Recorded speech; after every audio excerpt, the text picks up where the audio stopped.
Lyxor le ofrece Mercados con Acento. 8:44, conjunto de la economía, mirando a la inflación. Ya saben, los dos datos que hemos conocido en la mañana: inflación en Alemania, inflación en China. Pedro Coelho, Hito ETF, Iberia, Latinoamérica, Lyxor Asset Management. Bienvenido. Gracias, ¿qué tal? Bueno, la inflación la tenemos encima de la mesa. La dejamos para, si quieres, un momento posterior y lo tratamos, pero ¿cómo está afectando, cómo se están moviendo los flujos, hasta dónde están yendo, hacia dónde está yendo el dinero en las últimas semanas? Bueno, las tendencias siguen prácticamente las mismas en términos de flujos fuertes, estables a renta variable. Y aquí tenemos el gráfico de renta variable por tipo de producto durante la semana pasada. Flujos menos fuertes a renta fija, que es siempre una clase de activos que va a sufrir más cuando hablamos de temas como inflación, obviamente. Oro. Es verdad que no está funcionando en términos de flujos como ese hedge, como esa cobertura a inflación.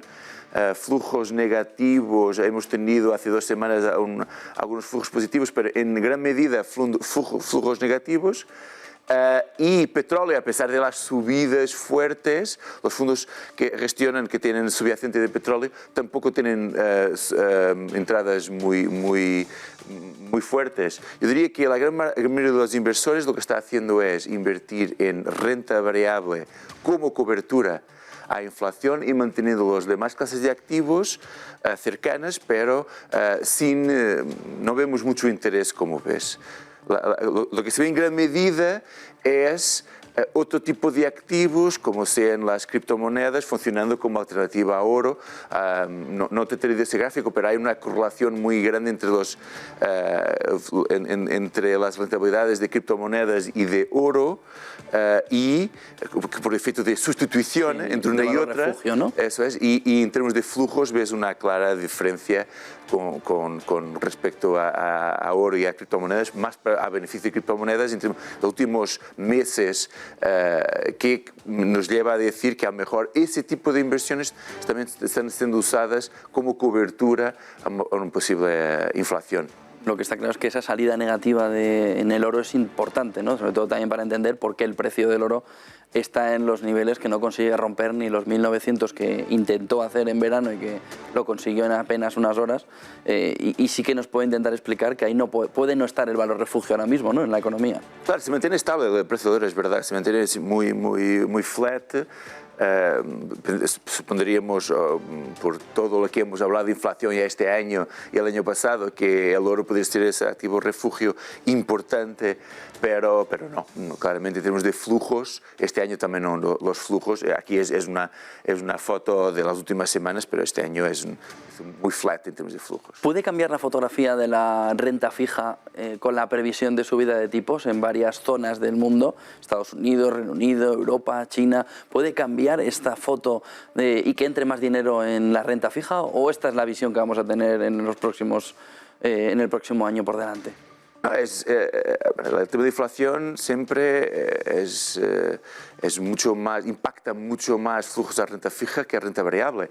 La gran mayoría de los inversores intenta usar la renta variable como activo líquido, fácil de usar, muy atomizado en términos de exposiciones, porque puedes comprar, pues si hay inflación en un determinado sector o país, puedes comprar alguna renta variable que esté expuesta a ese sector o a ese país.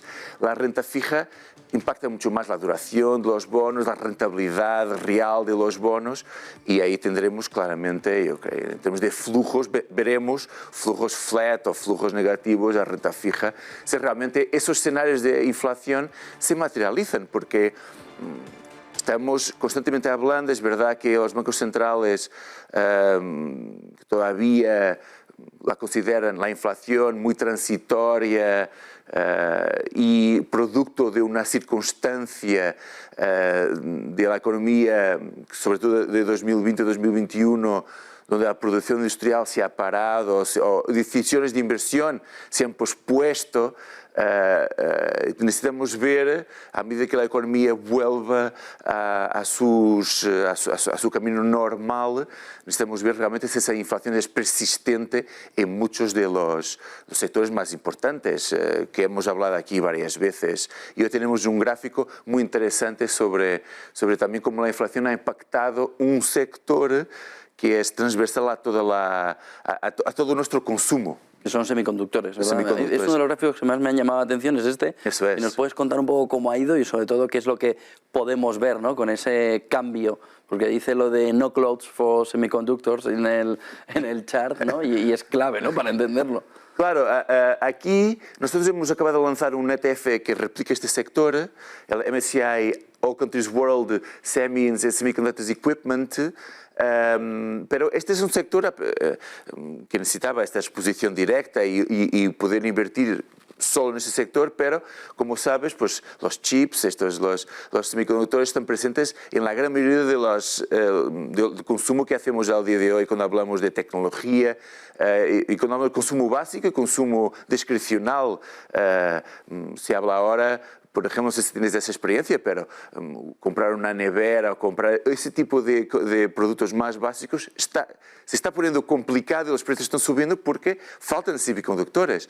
Y esto tiene que ver con este producto, o básicamente lo que ha pasado durante el año pasado y este año, de que decisiones de inversión en esta área, fábricas, innovación, se han pospuesto. Y eso lleva tiempo a recuperar. Y mientras tanto hay una falta de este tipo de componentes vitales para construir otro tipo de productos.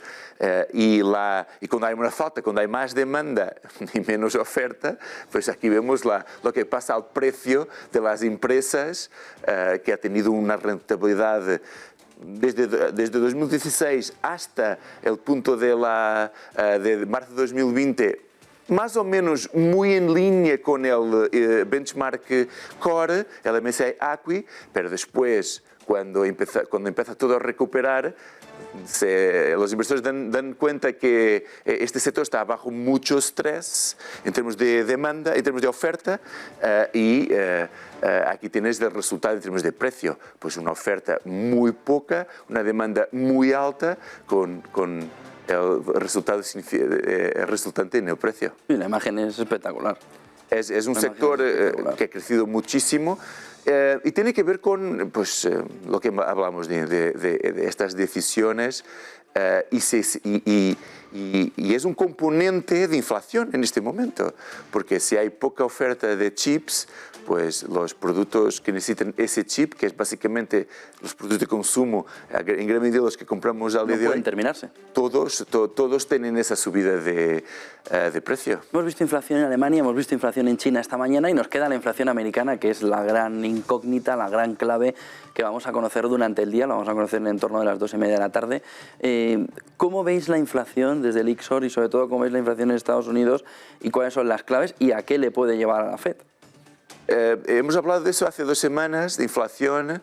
Te he traído aquí los gráficos de los ETFs que tenemos ligados a inflación, con las rentabilidades muy buenas que tiene este año, sobre todo, obviamente, porque hay muchas expectativas de inflación y sobre todo, y no solo expectativas, pero también la parte de los bonos de inflación tienen un comportamiento mucho mejor que los bonos tradicionales. En Estados Unidos, creemos nosotros que es claramente pues, el bloque económico más importante en términos de marcar tendencia con respecto a cómo los bancos centrales por todo el mundo van a actuar frente a la inflación. Estados Unidos es las economías de los 3 bloques desarrollados la más dinámica y la que más rápidamente salió de la crisis y que presenta números de inflación más altos, y es fundamental entender cómo la Reserva Federal Norteamericana va a actuar con respecto a esos datos. Para el próximo, no se espera ninguna subida este año, se esperan subidas el próximo año, pero todo tiene que ver, el peligro está en que si la Fed retrasa o adelanta, esa decisión, se hace subidas incluso subidas ya este año o subidas muy pronto el próximo año. Ya estamos en noviembre. Ya estamos ahí. Ya estamos ahí. Aún así, muchos de esta volatilidad de mercado, tanto bonos como renta variable, tiene mucho siempre que ver con estas decisiones inesperadas de bancos centrales para pues, controlar la economía.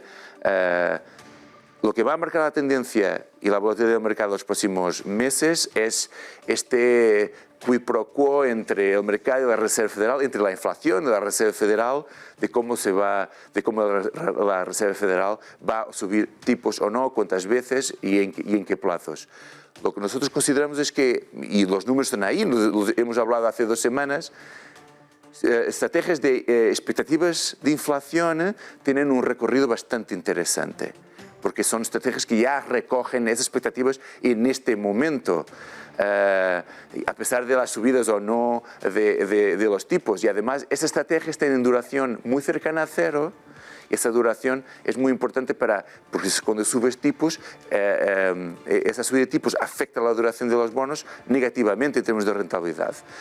Y por eso, aquellas que tienen duraciones muy cercanas a cero van a tener rentabilidades muy interesantes y un recorrido muy interesante en los próximos meses. Dicen muchos inversores que hay que estar muy pendientes de un anuncio de China sobre cómo potenciar esa demanda interna. Es otra de las claves que vamos a poder ver en el 2022, al que, como decías tú, ya estamos llegando ahí, ya es clave. Es decir, cómo puede potenciar esa demanda interna y si tiene sentido en este entorno de escasez. Claro, si China toma esa decisión en este plenum que va a tener, el 6º plenum del Partido Comunista Chino, se toma todo ese tipo de decisiones, vas a ver este gráfico, no tienes sitio en la pantalla, porque estamos hablando de una economía, como tú sabes, con los 1.000 millones de personas que hay. Todas, pues, se toma esta decisión de abrir la economía más al consumo, pues cosas básicas que llevan chips como neveras, hornos, todo tipo de productos básicos que los tenemos como básicos en nuestros países, pero que en nuestros sitios no son básicos. Este tipo de sectores va a ser muy beneficiado por ese tipo de medidas. Y otro tipo de sectores también, el sector tecnológico va a ser muy afectado positivamente por ese tipo de medidas. Es decir, una manera de intentar aprovechar el impulso económico que pueda generar esa decisión de China de potenciar su demanda interna son ETFs que estén relacionados precisamente con semiconductores, como nos has contado en estos últimos Una de las minutos, maneras, ¿no? Hay otros ETFs también sobre otras temáticas, pero este claramente está ligado directamente, relacionado de una forma muy cercana a este tipo de temas, sin duda. Empezamos el año con una emisión de bonos del Tesoro y se puso en primera línea la importancia de los bonos verdes. A partir de ahí, gran parte de economía que todavía no había estado hablando de la importancia de emisión de bonos verdes, pues empezó a entrar en ello. Ayer vimos una nueva emisión de Iberdrola, muy potente en rentabilidad y muy beneficiosa para Iberdrola. ¿Cómo va el mercado y en este entorno de la COP26, en el que, por ejemplo, se ha sacado un buen acuerdo con India y un buen compromiso con India para la reducción de emisiones? ¿Cómo está el mercado y, sobre todo, esta emisión, estos bonos verdes, cuál es su evolución y si también podemos hacer negocio alineándonos mediante ETFs con ello? Claro, el tema de los bonos verdes es muy interesante porque el mercado ha tenido un desarrollo bastante estable hasta antes de la pandemia y a partir de ahí es claramente un instrumento que los gobiernos han usado para crear un impacto sobre la economía. Y bonos verdes son bonos de impacto, son bonos que están relacionados específicamente con algunos ODS, por lo menos 4 o 5 de ellos, y tienen que ver exactamente con esa capacidad de que tú como inversor puedes influir en alguna parte de la economía en concreto. Iberdrola, cuando lanza un bono verde, o cualquier otra empresa o gobierno, tiene una ficha técnica bastante exhaustiva de cómo va a usar el capital que obtiene a través de esa emisión. Y eso te da por lo menos una seguridad de tú como inversor sabes el impacto que estás creando sobre la economía. El mercado ha disparado totalmente en forma de emisiones, tanto en 2020 como en 2021, La parte de gobiernos, corporate, empresas, era un mercado ya mucho más maduro, pero sobre todo en términos de gobiernos, es un mercado ya disparado en 2020-2021 con emisiones de España, Reino Unido, también en mercados emergentes, que es muy importante, emisiones y mercados emergentes, sobre todo bonos verdes, bonos sociales ya los teníamos antes, pero bonos verdes es muy interesante porque además ahí hacer el due diligence sobre cómo los flujos estaban siendo usados es siempre mucho más difícil, y tener una ficha técnica exhaustiva de cómo se van a usar ese tipo de recaudaciones es muy, muy relevante para los inversores. Y nosotros creemos que es un mercado que va a seguir creciendo de una forma muy acelerada. Nosotros tenemos un ETF de bonos verdes con prácticamente 5 años de track record que pues, combinaba empresas y gobiernos, y hemos decidido lanzar este año por separado otro ETF que invierte solo en emisiones de corporates europeos y otro que invierte solamente en emisiones de gobiernos europeos. Para que tengas una idea de que es un mercado que va a seguir creciendo y va a seguir siendo muy interesante a la hora de que realmente tú como inversor puedes influir, puedes saber qué impacto han tenido tus inversiones e influir en donde haces la allocation de tu capital. Muchísimas gracias, Pedro Coelho, Head of ETF Iberia Latinoamérica de Lyxor Asset Management. Gracias a ti. Buen día y buen negocio. Igualmente, gracias. Lyxor le ha ofrecido Mercados con Acento.